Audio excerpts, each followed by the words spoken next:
Je ne veux pas dire qu'on dit toujours, mais reconnaissez qu'on dit souvent qu'il est excellent pour la santé de pratiquer une activité physique. Et bien aujourd'hui, on va voir que, attention, si vous prenez des médicaments, ne souriez pas Christelle, vous avez tout intérêt à être particulièrement prudent. Alors du fait de la chaleur, bien sûr, de la canicule en ce moment depuis quelques jours, mais aussi parce que certaines molécules, Christelle, ne font pas du tout bon ménage avec le sport. Absolument. On sait que prendre des médicaments, ce n'est pas anodin pour notre santé. Mais ce que l'on sait moins, c'est que prendre des médicaments lorsque l'on pratique une activité physique, eh bien, cela peut s'avérer dangereux. Pourquoi ?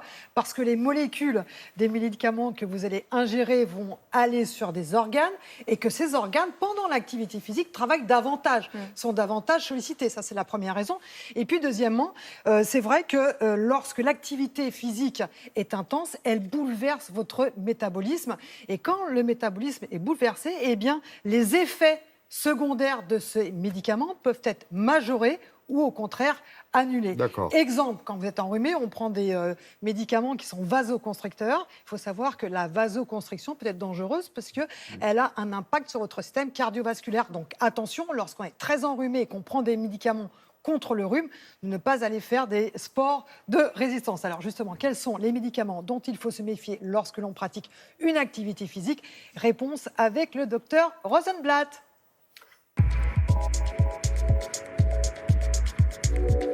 Les activités physiques et sportives sont bénéfiques pour la santé, mais on sait aussi que certaines personnes prennent des médicaments soit de manière ponctuelle, soit de manière au long cours.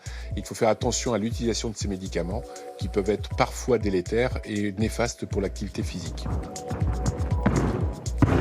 L'exemple le plus fréquent, c'est l'utilisation des médicaments que l'on utilise en insufflation pour faciliter la bronchodilatation et ainsi avoir une meilleure respiration.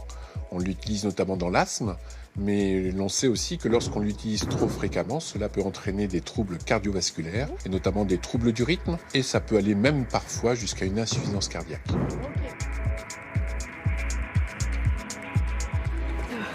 Okay. Est-ce que tu as besoin de prendre ta ventoline là ? Tu l'as prise quand la dernière fois ? Donc là, si tu as besoin, tu la prends.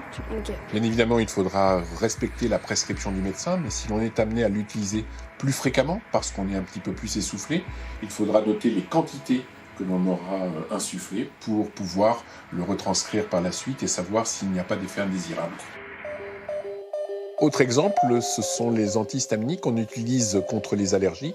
Donc ces médicaments ont l'inconvénient d'entraîner un manque de vigilance et parfois des pertes d'équilibre, ce qui peut être relativement dangereux dans les sports où l'équilibre est vraiment très important.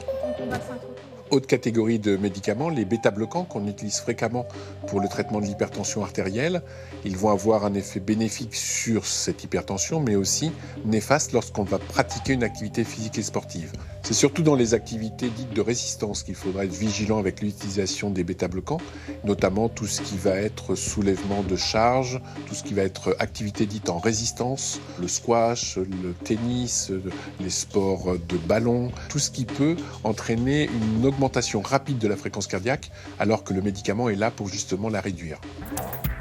Il y a les médicaments antidiabétiques, l'insuline, qui peut induire, lorsqu'elle est mal dosée, des malaises hypoglycémiques ou au contraire de l'hyperglycémie, parfois des comas, dans des sports à risque comme la plongée sous-marine, les sports motorisés, les activités d'endurance, les activités de résistance, qui peuvent entraîner des effets indésirables liés à une mauvaise utilisation de l'insuline.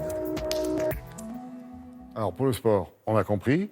Pour la chaleur, qu'est-ce qu'on fait ? On reste allongé et on met à plus tard nos bonnes intentions ? Une petite dispense pour ne pas faire les 20 km par jour, tous les week-ends, 20 km par jour, et puis 45 de vélo, donc en jogging.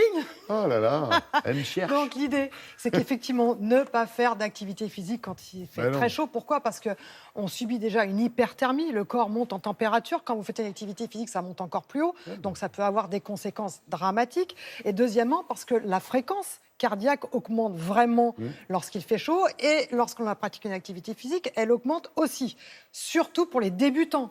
Les gens qui sont entraînés, à la limite, ils ont un seuil d'adaptation, ils sont habitués à avoir ces différences de température et de rythme cardiaque, mais pour les débutants, commencer quand il fait chaud, c'est suicidaire. Ah, mais Donc, même pour les restez grands tranquille. sportifs comme moi, faites ce que je dis. Hein. Et ce que je fais, surtout, restez allongé tout le c'est week-end. tout. Ben ouais.